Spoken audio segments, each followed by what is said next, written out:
Welcome to Heart with Anna. This is Anna Jaworski, and I hope you've been enjoying our Spotlight on Cardiac Athletes series. Lars Andrews wrote a book called Cardiac Athletes, and he was a guest on my show. He's now gearing up to assemble Cardiac Athletes 2, featuring stories about athletes who have undergone cardiac procedures. Some of the athletes were born with congenital heart defects, and some have acquired heart disease. I've really been enjoying interviewing some of the athletes who are going to be featured in his book. And today we'll meet Beth Greenaway. Welcome to Heart with Anna, Beth. Good morning, Anna. It's a real honor to talk to you and to share some of my story with your audience. Well, I can't wait to hear what your cardiac condition is.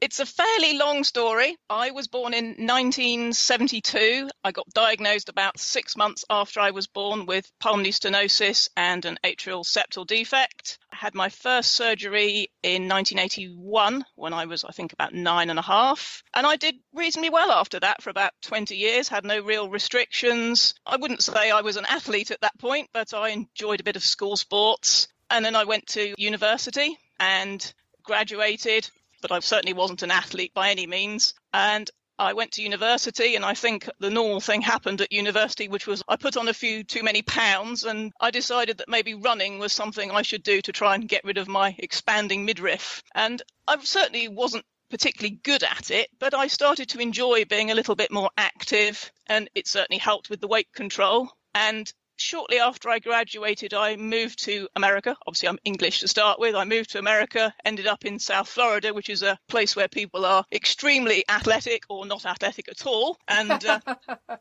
and it really sort of accelerated my enjoyment of competitive athletics. I did a lot more running. Ultimately, I took up triathlon because I started cycling, and then someone said you should swim. So I tried swimming, and actually I became a reasonably competitive recreational athlete. I did half Ironmans, marathons, century bike rides, and really for about 8 or 9 years, it was my life. I had a job, but actually I worked my work around being a sort of competitive and enjoying that lifestyle. So you had your first surgery when you were 9 years old. Yes. That's fairly old compared to a lot of people who are born with a congenital defect, and you were born with 2. At the time, did they, quote unquote, fix both of the problems?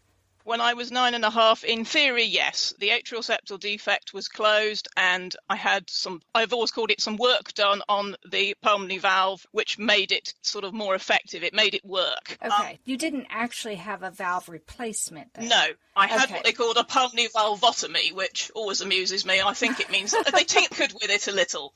And I assumed at that point that would be the end of that piece of the story. Okay. I'm not sure I thought I was cured, but I certainly didn't expect anything to come back later in life. It was sort of go off, lead your life, enjoy life. And really what happened was, in a way, I think I was my own worst enemy, because I actually almost deliberately disengaged from medical follow-up. You're supposed to have follow-up every year or so. And when I got to that rather awkward sort of 17, 18-year-old age, I think I disengaged from the medical follow-up almost deliberately. I don't know if that was denial or just a wish to distance myself from that part of my story, but I viewed it as sort of done and dusted, and I moved on. And as I became more physically fit and more athletic, that seemed to be so much in my past that really, aside from the scar on my front, I didn't really imagine that would come back in a way. Yeah. Okay. And I can say with complete honesty that it did come back. Right.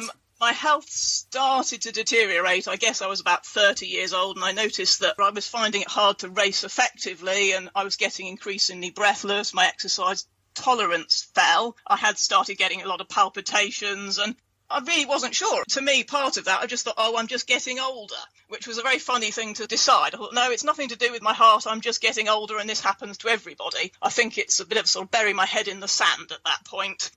About that period, I actually moved back to the UK as well, which was somewhat fortuitous, because most of my time in the US, I hadn't had any medical insurance, so it really would have been bad news. Yeah, that would have been. I came back to the UK.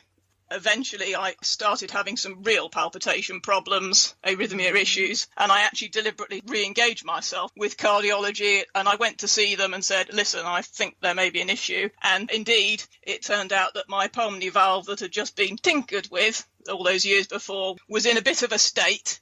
I hadn't helped myself by not having any follow-up for those 11 or 12 years. I had extreme gross regurgitation of that valve, very enlarged right ventricle. Oh, dear. And obviously things were not what they should be. And hence I had a pulmonary valve replacement via open heart surgery again in 2005. I got pulmonary valve homograph, so it's a human cadaveric valve. I was super fit really going into that surgery. I had slowed down quite a lot, said the arrhythmia problems were holding me back. But actually, I believe the level of fitness I had going into that surgery gave me a reasonably uneventful recovery. I sort of saw that as a stepping stone. I thought, right, I'll get this valve fixed and I'll be back to where I was before. And indeed, in a bizarre way, I did a little mini triathlon 6 weeks after my surgery. 6 weeks? Oh my gosh, Beth, you know that's a little crazy, right? I am crazy, yes, you'll discover I am potentially a little crazy.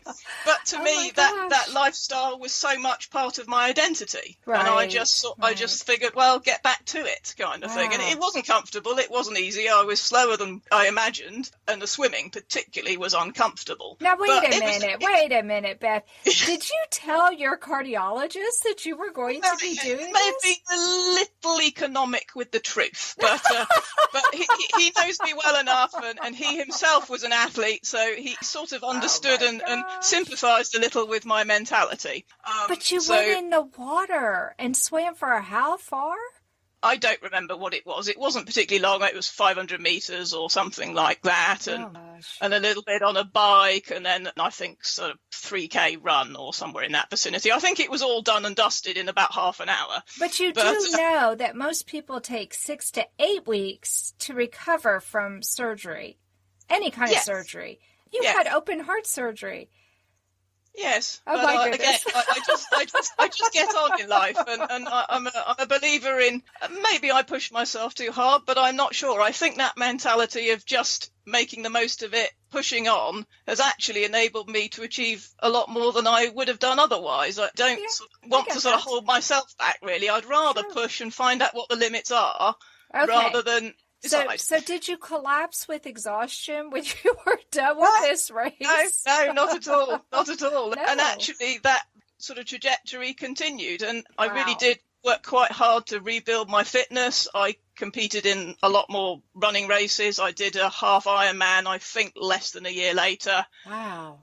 I was never quite the level I was before. I was always a bit upset by that because I expected to actually come out of the surgery sort of better. I thought, well, I'm going to be even better. And I wasn't better, but I certainly regained a fair bit of my fitness. And again, I just figure you make the most of what you can do. I don't live with the restrictions. I'd rather just push and see where you get to. I don't set markers before I try. I say, well, let's try and see what happens. Sure. I think I was very lucky because actually when I listen to other people in similar situations than me, I think I've had a relatively smooth story. Mm-hmm. And all right, I still had some arrhythmia issues. Yeah, that's what I was going to ask you. So hold on a second.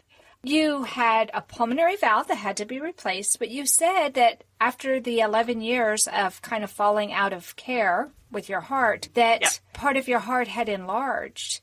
Now, was that what was causing the arrhythmia problems? Yes. Okay. Yes, very much so. Mm-hmm. And actually, after surgery with the new valve in there, my heart didn't shrink right the way down to what would be considered normal size, but it certainly shrunk quite considerably. Right, and but it was going to take time because it took time for it to get enlarged. So it would be reasonable that it's going to take time for it to shrink back to the position it needs to be. I mean, it is quite surprising how quickly the volumes in a ventricle can change. I mean, I'm no medical expert. I've just become more of an expert in my own issues. Right. But it's actually surprising how quickly the ventricle remodels without that extra load of a regurgitating valve, that the ventricle can actually remodel surprisingly quickly. And as it got smaller, indeed, my arrhythmias became easier to manage. And it was always assumed those arrhythmias would be fairly benign and wouldn't cause me any significant issues. The little twist in the story, or one of the twists, is that was assumed to be the case, and indeed it was until February 2016, when I'd been to a cycle class, spinning, for want of a better word, and shortly afterwards had gone home. I'd gone via the supermarket and I noticed that I had some vision issues in my left eye, and there was a very strange sort of blob at the bottom. And so yet again, my bury the head in the sand principle followed, and I just ignored it. I thought, well, that's very odd, but I'll deal with that next week. Oh, no, Beth.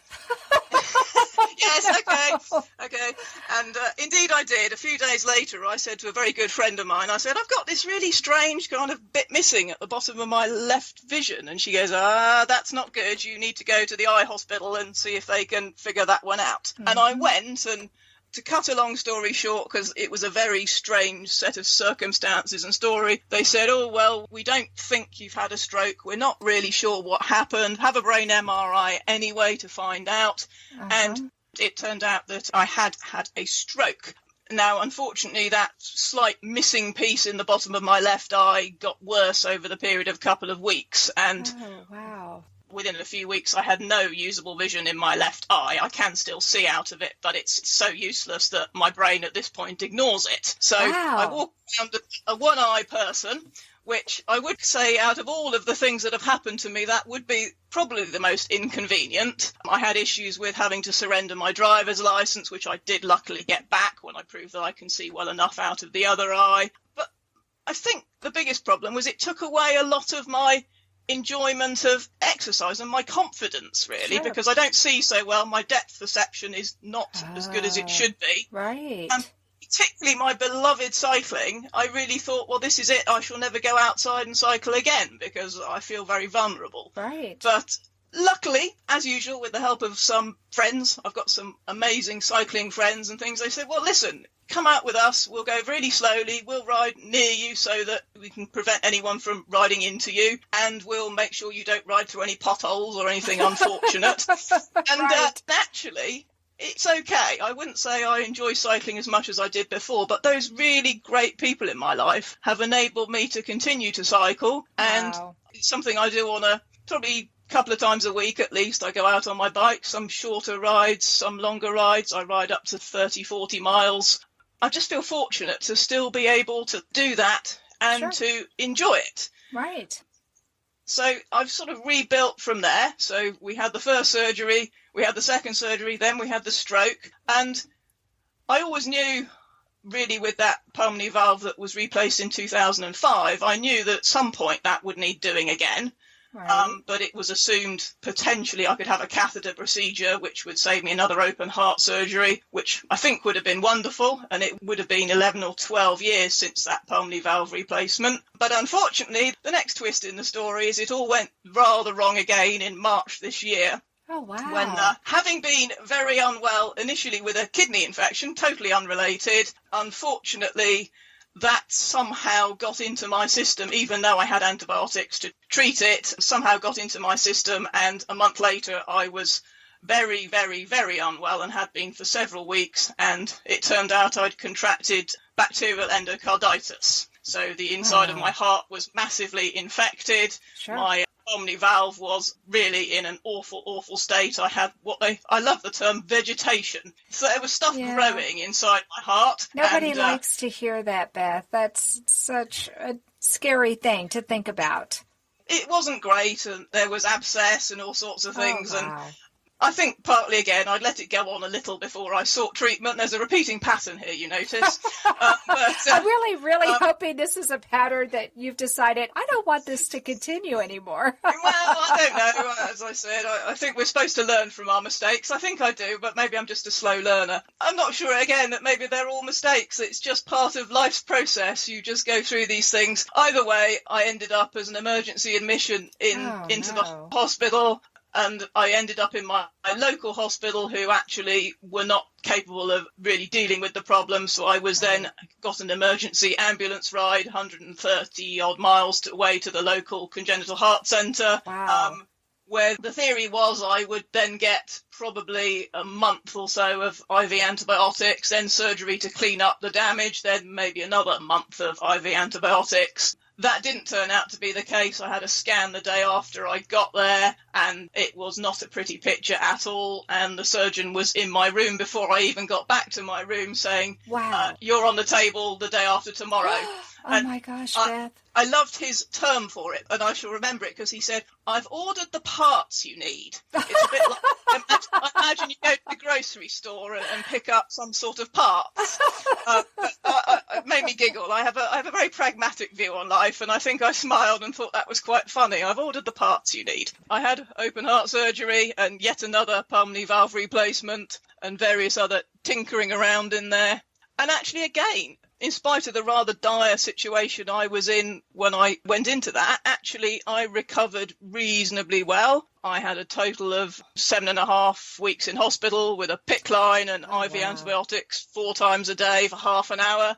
First month, that was okay, really, because I felt not particularly wonderful. The second month, I will say, was incredibly boring. Just to be stuck in hospital, so providing I was there for my antibiotics at 6 o'clock, 12 o'clock, 6 o'clock and 12 o'clock, I was pretty much free to wander around and do things, but being stuck in the hospital was not an environment I was particularly enjoying. I'm not sure you're supposed to enjoy it, but I felt like I wanted to be getting on with my life. Yeah, I think they intentionally make it uncomfortable so you want to get home.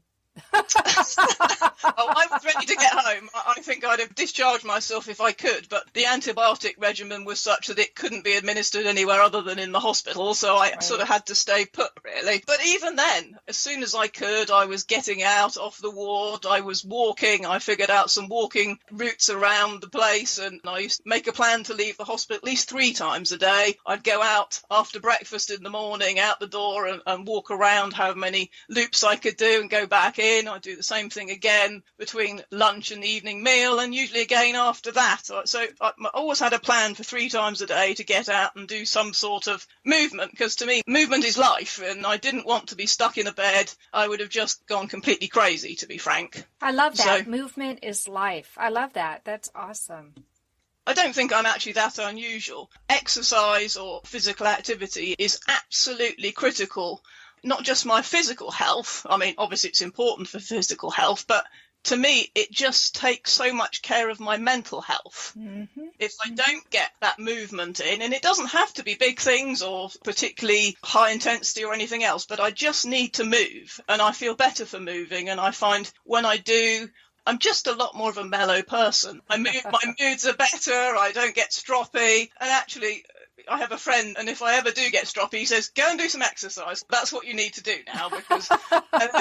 So everybody knows you. That's so cool. Some people medicate, dare I say it, with alcohol. Some people medicate with drugs and other such issues. I don't. I medicate myself with exercise. I love it. The most common themes that I hear is why. She always needed a lot of attention. She had strokes. Even though it's a natural inclination to withdraw from the CHD community, I think being a part of it helped me be part of the solution. Heart to Heart with Michael.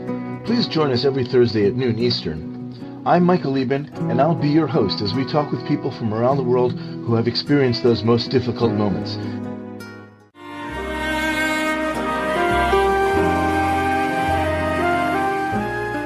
Home Tonight Forever by the Baby Blue Sound Collective. I think what I love so much about this CD is that some of the songs were inspired by the patients. Many listeners will understand many of the different songs and what they've been inspired by. Our new album will be available on iTunes, Amazon.com, Spotify. I love the fact that the proceeds from this CD are actually going to help those with congenital heart defects. Enjoy the music. Home Tonight Forever. You are definitely a cardiac athlete. You have been a cardiac athlete, it sounds like, for decades. So tell me what being a cardiac athlete means to you, Beth. It's making the most of life and its opportunities. I think if I didn't have that desire to exercise and to push myself and to find out what those limitations are, I think I would have led less of a life. And I don't mean that in a negative way, but the things I've done athletically, and these days I'm a very sort of poor shadow of the person I was, but even so, it still opens doors for me. It still brings me into contact with other cardiac athletes and people who are similarly pushing their own boundaries. Mm-hmm. And I love that, and it allows me to not let my diagnosis or my history define who I am and how I live my life. Right. That to me is really important. Yes, I am a cardiac patient. I can't remove that part of my story, but it enables me to live beyond that part of my story. And I'd almost say I see myself as an athlete first and a cardiac patient second. Yes, I that's love that. That's awesome. Yeah, because it does seem like being an athlete is integral to who you are. It is. It is absolutely part of my character and what makes me feel alive. In the other part of my life, which is my working life, I run classes for physical activity exercise classes for people with long-term medical conditions. So I do a lot of cardiac rehab, cancer rehab, pulmonary rehab. So I run group classes for people who've had some sort of medical diagnosis and equally wish to get back to activity. Now, in general, my client base tends to be retired people, but I still see the same with them, is that they're still trying to lead the best life they can after their diagnosis. And that to me is really inspiring. I love the fact I can look out in my studio pretty much any day of the week and I can see people actually for whom I think it gives me a great perspective, because I look at them and I go, boy, I'm really glad I don't have your problems. and that seems really strange, but perspective is such a powerful thing when you realise that, yes, you've got your own issues, but actually no matter how bad or how difficult or how challenging your life is, there's always someone out there who's got it a whole lot worse. Absolutely. And, to me, I love my work partly for that reason. I just feel so unbelievably grateful. My athletic life has enabled me to do that also. It's enabled me to work with those people. And I don't like the idea necessarily that they find me an inspiration, but I get my inspiration from them, most definitely. Well, I'm sure you are an inspiration to them, though, and having somebody lead them in their exercise after something that's traumatic and painful, and seeing that this young person, because you are young compared to the retired people, but you've been through what they've been through and probably much worse than what they've been through. And yet, look, here you are leading the class. It's got to be inspirational. I think we all bump along together, really. I think that's quite nice because everybody appreciates that everyone else has different health issues. But also what it tends to do, because those classes, people work out together in a group, it also destigmatizes their issues, because they also look out and see other people with different diagnoses, different problems, and it makes them realize that life does go on and that you can still make the most of it. And we become so much more than our diagnosis. You know, I was always fearful when I started the classes 10 years ago or so, because I thought all these people would talk about was all their problems. And it turns out that's probably the last thing we talk about. We talk about the theatre. We talk about what was on television last night.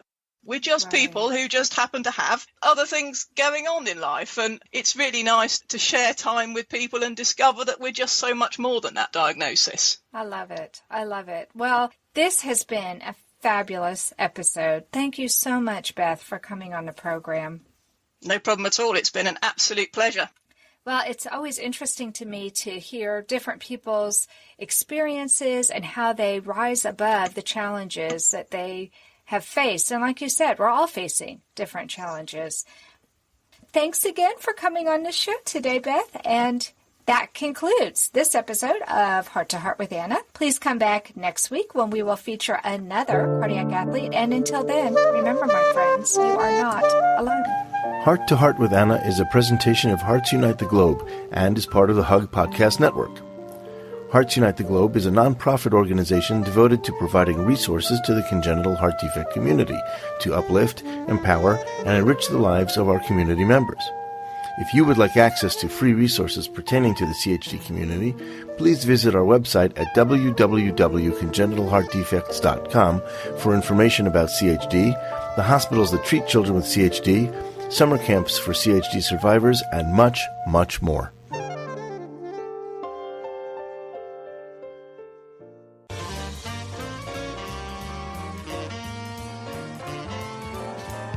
Thank you again for joining us this week. We hope you have been inspired and empowered to become an advocate for the congenital heart defect community. Heart to Heart with Anna, with your host Anna Jaworski, can be heard every Tuesday at 12 noon Eastern Time.